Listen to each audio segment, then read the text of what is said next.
Hey everybody, it's April. It's week 39 of 2022.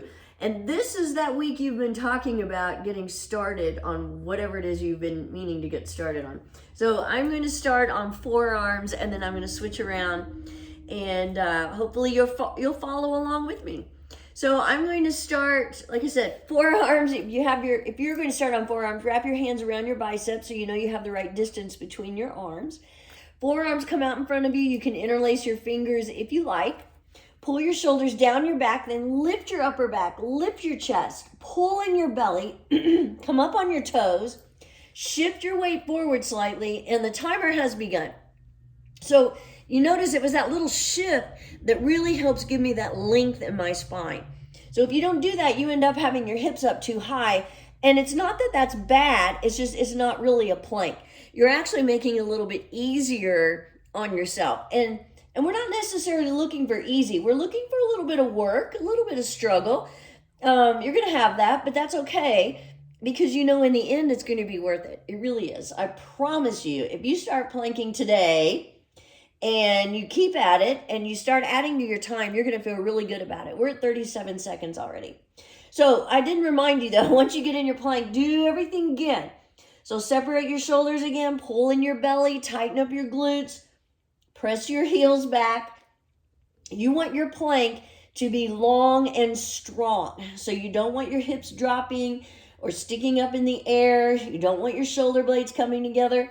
We're at a minute, so I'm going to switch. So I'm a little froggy today. I apologize. But I'll still get what I need to say out there. Whenever you switch, press into the floor again. Separate your shoulders.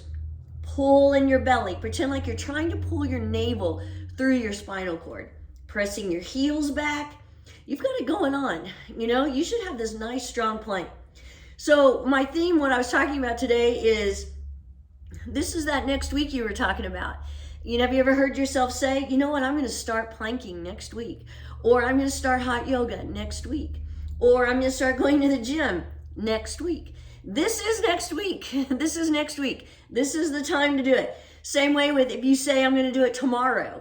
Well, today was yesterday's tomorrow. So you got to get on it. You just got to start doing it and don't have excuses. You know, if you're planking, you're watching me at the office, 2 minutes, I'm going to switch to forearms and then I'm going to lift a leg. If you're at the office and you say, oh, I can't plank because excuse me, I'm not dressed appropriately. Yes, you can. It doesn't matter what you're wearing when you plank. It's all good. You can have on your suit. You could have on, but you know what? If you do have on a suit, loosen your tie and maybe take off your shoes. I've learned that from planking with Ron Rhodes, and he has had those struggles. 2:30, I'm switching feet or legs. While you're planking, especially on those half minutes, realign again. Make sure you're strengthening. Just kind of take inventory, pressing into the floor, pulling in your belly. Maybe you have your camera on so you can see what your plank looks like. Make sure your plank still looks long and strong. Everything is activated. Pulling in your belly. Make sure your shoulder blades aren't coming together. 3 minutes, I'm going to switch to side plank, my favorite. Stacking your feet, or you might have your top foot in front of you. Or, you know, if you really need to bring your knee down, you can. You know, you're working toward keeping your knee lifted, but you can still get a good plank on your knee if you need to by really lifting your hips, pressing that bottom arm into the floor or hand. You know, you can do side plank on your forearm if you like, that's okay. 3:30, I'm going to switch sides. And, you know, one of the things to keep in mind about side plank, you know, it's so great for working your obliques, which is your side body. And that helps you with your twisting, bending, all those things that, you know, we start taking for granted that can go if we don't keep working them. And I can barely see my stopwatch. So I got to kind of turn my head. We're almost there. Coming up on 4 minutes, and there we go, we're at 4 minutes, so I'm coming back to my hands. If you have to quit and rest for a little while, you know what, that's okay. Have your own stopwatch in front of you, and when you stop your stopwatch, and then start it again. So even if you're trying to work on a 2-minute plank, and you have a little downtime in that 2 minutes, that's all right. You'll work through that. You'll get to where you don't have to stop eventually. Or maybe, you do a minute and you call it quits. We're at 4:30, by the way.